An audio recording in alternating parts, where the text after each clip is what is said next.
We are in section 9.3, areas of trapezoids, rhombuses, and kites.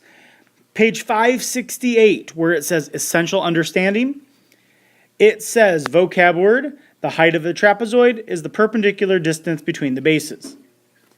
So look at your key concept. There's your formula. You've done it before, and it shows you easily that the two bases are your parallel sides, and the height is the perpendicular distance between them. So we're going to just start right in with the got it problem under problem number 1. It says, what is the area of a trapezoid with a height of 7 and bases of 12 and 15? So we write our formula down, 1/2 of base of 1 plus base of 2. It's just indicating we have two separate values of b times the height. So we plug in our values of b. Now it says 12 plus 15, so we're just going to put 27. And the height, which is 7. 27 times 7 is 189, and half of that is 94.5 or 94 5/10. And then our label would be centimeters squared. So that would be the area of a trapezoid. Add the two bases together, times by the height, and then you take half. Your key concept on page 569, it says that you can find the area of a rhombus or a kite if you know the length of the diagonals. So your key concept shows you a new formula that you have not done before.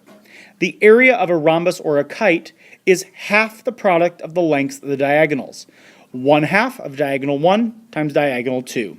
And it gives you two pictures showing what that looks like. So at the bottom of page 569, it says, what is the area of a kite with the diagonals that are 12 inches and 9 inches long? So our formula, we take 1/2, if the diagonals are 12 and 9, we plug those in.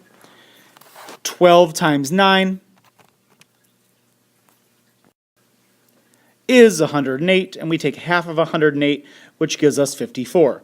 Or you could take a half of 12, get 6. 6 times 9 is 54. Since it's area, our label would be inches squared.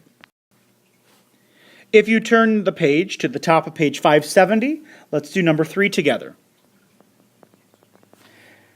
We multiply the two diagonals, and then we take half. So as you can see in the kite, one diagonal would be 8 plus 8, which is 16.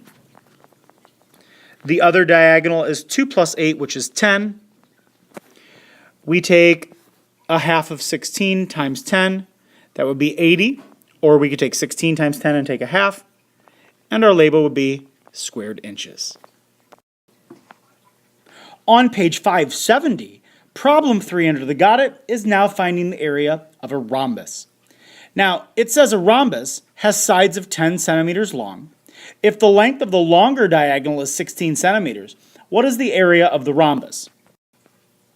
So I've gone ahead and drawn a picture of a rhombus with all sides being 10. You will notice that if the diagonal, the longer one, is 16, we know that it's bisected to give us two segments that are each 8. Now, something you may not remember, but when diagonals bisect of a kite or of a rhombus, the four segments, or the two segments that bisect each other, are perpendicular. So we have a right angle. Because we have a right angle, this is a right triangle, and obviously you need the other diagonal. Well, we have three sides of a right triangle. We know 2. We can use Pythagorean theorem. A squared plus 8 squared equals 10 squared. I've gone ahead and solved it, and we get the value of A, which is 6. So we know the missing side here is 6. That means the diagonal is going to be 12. So if we use our formula,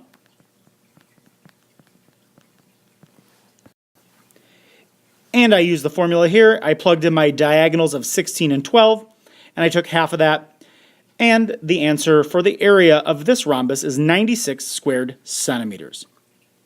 So your vocabulary in this one was just the height of a trapezoid.